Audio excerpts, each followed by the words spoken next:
بسم اللہ الرحمن الرحیم۔ نبی کریم صلی اللہ علیہ وسلم نے فرمایا کہ فحش عورت صرف اس وجہ سے بخشی گئی کہ وہ ایک کتے کے قریب سے گزر رہی تھی جو ایک کنویں کے قریب کھڑا پیاسا ہانپ رہا تھا۔ ایسا معلوم ہوتا تھا کہ وہ پیاس کی شدت سے ابھی مر جائے گا۔ اس عورت نے اپنا موزہ نکالا اور اس میں اپنا دوپٹہ باندھ کر پانی نکالا اور اس کتے کو پلا دیا تو اس کی بخشش اسی نیکی کی وجہ سے ہو گئی۔ سبحان اللہ عز و جل۔ مجھے کوئی شک ہی نہیں، جیسے اس میں شک نہیں کہ تو اس جگہ موجود ہے۔ انہوں نے بیان کیا کہ مجھے عبید اللہ نے خبر دی، انہیں ابن عباس رضی اللہ عنہما نے اور انہیں ابو طلحہ رضی اللہ عنہ نے کہ نبی کریم صلی اللہ علیہ وسلم نے فرمایا، رحمت کے فرشتے ان گھروں میں نہیں داخل ہوتے جن میں کتا یا جاندار کی تصویر ہو۔ نبی کریم صلی اللہ علیہ وسلم نے کتوں کو مارنے کا حکم فرمایا ہے۔ نبی کریم صلی اللہ علیہ وسلم نے فرمایا، جو شخص کتا پال لے اس کے عمل نیک میں سے روزانہ ایک رات ثواب کم کر دیا جاتا ہے۔ کھیت کے لیے یا مویشی کے لیے کتے پالے جائیں وہ اس سے الگ ہیں۔ آپ نے فرمایا کہ جس نے کوئی کتا پالا، نہ تو پالنے والے کا مقصد کھیت کی حفاظت ہے اور نہ مویشیوں کی، تو روزانہ اس کے نیک عمل میں سے ایک رات ثواب کی کمی ہو جاتی ہے۔ صاحب نے پوچھا، کیا تم نے خود یہ حدیث رسول کریم صلی اللہ علیہ وسلم سے سنی تھی؟ انہوں نے کہا، ہاں، اس قبلہ کے رب کی قسم میں نے خود اس حدیث کو رسول کریم صلی اللہ علیہ وسلم سے سنا ہے۔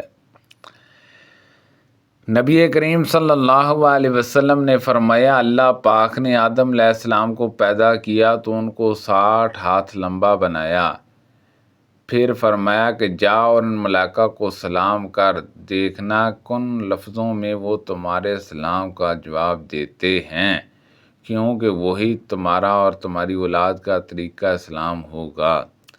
آدم علیہ السلام گئے اور کہا، السلام علیکم۔ فرشتوں نے جواب دیا، وعلیکم السلام ورحمۃ اللہ۔ انہوں نے کہا، ورحمۃ اللہ کا جملہ بڑھا دیا، پس جو کوئی بھی جنت میں داخل ہوگا وہ آدم علیہ السلام کی شکل اور قامت پر داخل ہوگا۔ آدم علیہ السلام کے بعد انسانوں میں اب تک قد چھوٹے ہوتے رہے۔ رسول اللہ صلی اللہ علیہ وسلم نے فرمایا، سب سے پہلا گروہ جو جنت میں داخل ہوگا اس کی صورتیں ایسی روشن ہوں گی جیسے 14ویں کا چاند روشن ہوتا ہے۔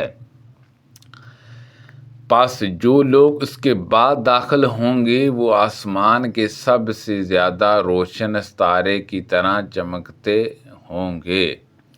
نہ تو ان لوگوں کو پیشاب کی ضرورت ہوگی، نہ ٹٹی کی، نہ وہ تھوکیں گے، نہ ناک سے علائشیں نکالیں گے۔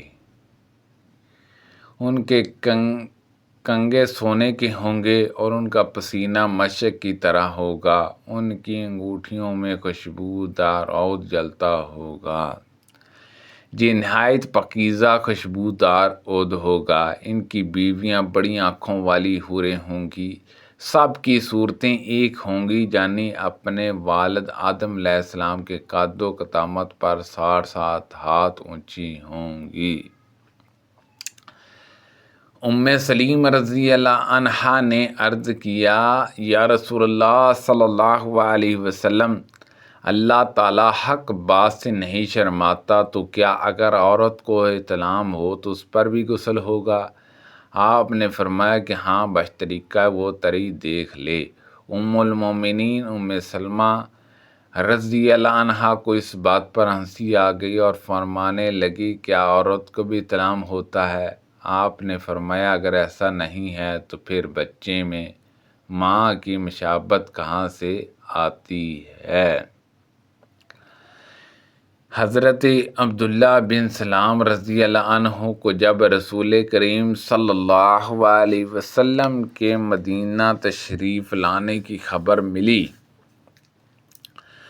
تو وہ آپ کی خدمت میں آئے اور کہا کہ میں آپ سے 3 چیزوں کے بارے میں پوچھوں گا جنہیں نبی کے سوا اور کوئی نہیں جانتا۔ قیامت کی سب سے پہلی علامت کیا ہے؟ وہ کون سا کھانا ہے جو سب سے پہلے جنتیوں کو کھانے کے لیے دیا جائے گا؟ اور کس چیز کی وجہ سے بچہ اپنے باپ کے مشابہ ہوتا ہے؟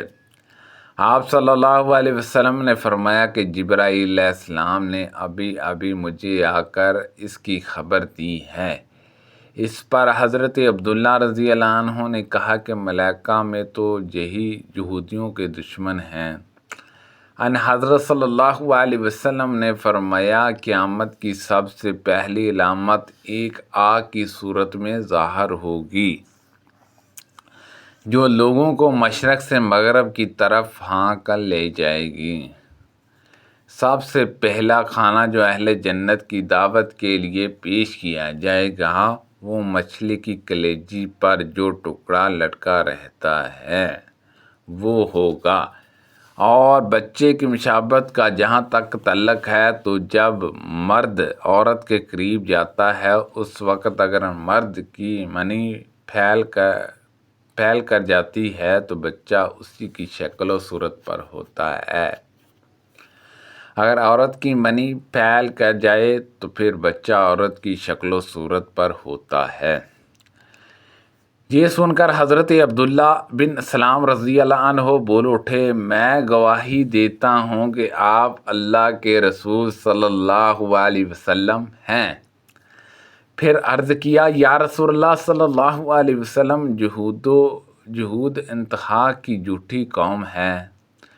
اگر آپ کی دریافت کرنے سے پہلے میرے اسلام قبول کرنے کے بارے میں انہیں علم ہو گیا تو آپ صلی اللہ علیہ وسلم کے سامنے مجھ پر ہر طرح کی تہمتیں دھرنی شروع کر دیں گے۔ چنانچہ کچھ یہودی آئے اور حضرت عبداللہ رضی اللہ عنہ گھر کے اندر چھپ کر بیٹھ گئے۔ ان حضرت صلی اللہ علیہ وسلم نے سے پوچھا، تم لوگوں میں عبداللہ بن سلام کون صاحب ہیں؟ سارے یہودی کہنے لگے، وہ ہم میں سب سے بڑے عالم اور سب سے بڑے عالم کے صاحبزادے ہیں، ہم میں سب سے زیادہ بہتر اور ہم میں سب سے بہتر کے صاحبزادے ہیں۔ ان حضرت صلی اللہ علیہ وسلم نے ان سے فرمایا، اگر عبداللہ مسلمان ہو جائیں تو پھر تمہارا کیا خیال ہوگا؟ انہوں نے کہا کہ اللہ تعالیٰ انہیں اس سے محفوظ رکھے۔ اتنے میں حضرت عبداللہ رضی اللہ عنہ باہر تشریف لائے اور کہا، میں گواہی دیتا ہوں کہ اللہ کے سوا اور کوئی معبود نہیں، اور میں گواہی دیتا ہوں کہ حضرت محمد صلی اللہ علیہ وسلم اللہ کے سچے رسول ہیں۔ اب وہ سب ان کے متعلق کہنے لگے، ہم میں سب سے بدترین اور سب سے بدترین کا بیٹا وہی ہے۔ وہ ان کی برائی کرنے لگے۔ اگر قوم بنی اسرائیل نہ ہوتی تو گوشت نہ سڑا کرتا، اور اگر ہوا نہ ہوتی تو عورتیں اپنے شوہر سے دغا نہ کرتی۔ سبحان اللہ عز و جل۔ اللہ پاک سے دعا ہے کہ اللہ پاک ان حدیثوں پر عمل کرنے کی توفیق عطا فرمائے۔ اللہ پاک ہم سب کو صحت و تندرستی عطا فرمائے۔ کوئی غلطی کوتاہی ہوگی ہو تو اللہ پاک معاف فرمائے۔ صدقہ جاریہ سے دوسرے لوگوں تک زیادہ سے زیادہ شیئر کیجیے، آمین، بجاہ النبی الامین صلی اللہ علیہ وسلم۔